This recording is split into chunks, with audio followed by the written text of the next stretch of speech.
in an online environment, you are much more flexible to adapt the environment. For example, if I do things on site with flip charts, with notebooks, etc. So I have to bring all the stuff with me, and then we can just take the stuff we have. And if you see, okay, the creative process is a little bit different than expected, then it's sometimes much harder to adapt than in an online environment. So if I, for example, use an online whiteboard where I have all these things available just on one click, say, okay, we are inventing right now a new environment, let's say a customer journey instead of an empathy map. And then I could just say, okay, we have hundreds, millions of virtual sticky notes to use and these kinds of things. This is much more flexible and much more easier to realize. So, and in particular with a large teaching load on the teacher's side, as in a University College of Applied Science, you can of course apply much more inspiring learning environment, digital, with a, in comparison, small amount of time to prepare the things. And this is a great advantage. So I once asked the students to create in a collaborative way a problem map. And we just defined the axes and some basic settings. And then 40 people started online to create such a map. And I think this is really a benefit of an online environment, that you can bring a large group of students into working simultaneously on one task. That is much harder to create in an on-site setting.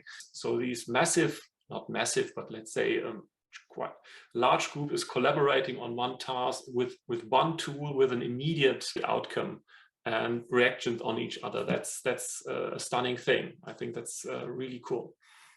And I really try to focus on that kind of stuff when I prepare my lectures. Yeah, I mean, I was teaching one course where we were developing a training equipment, and then to simulate or do a study on how does that equipment work, I would ask the students to do some exercises in their home, and for example, do a push-up and videotape it and see how does that, for example, what kind of space do you need for doing a push-up, and then share that, and then afterwards maybe do a creative session on, well, how can you develop a mechanism that would go into a machine that would help you do a push-up, for example. That would be one example where the students could actually, during the online session, do some activities in their home, which I would have difficulties, I think, persuading them to do in the classroom, because you're in your private space, so you can do different stuff. In our online workshops, we have students from different cities or even from different countries that come together. And it would be practically impossible to get such a wide range of people together without an online setup. I'm giving the students some online group works that they can perform when I'm not at the classroom. So they use different channels. For example, they use Discord channels, and they produce some Miro groups to continue working together. When they work together, and then they can, I can also contact, go into the Discord groups myself, or they share with me the Miro links, and then we can discuss about their works. So that helps us a lot for teaching creativity online. What we're trying to teach them in the first year is how to be creative, how to think outside the box, not just that they follow a particular formula and a pattern and they get the same output. So we had to end up teaching the creativity type modules in an online setting for the first and second years. So that was, it was quite a challenge to do that. But actually, it worked very well in a lot of ways, because the students themselves had never seen each other. And that is a big problem in terms of how do you create those relationships. So we ended up setting up through, it was Adobe Connect was the technology that we used, but it facilitates these breakout rooms. So we got them to go into small groups, tackle the problem from different perspectives. They could have a whiteboard that was there. They all started to write on the whiteboard. They even started to do things like, we'll say, with virtual post-its as well, and put them up there, and they could see where each other's perspectives were coming from. And because they didn't know each other before, it helped to form relationships that when they did come back in, to a face-to-face setting, those relationships were already set up.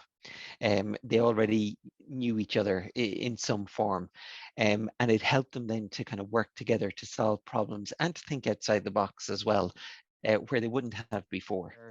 We use an online collaborative platform called Mural, and that very fits in really nicely with the whole design thinking methodology.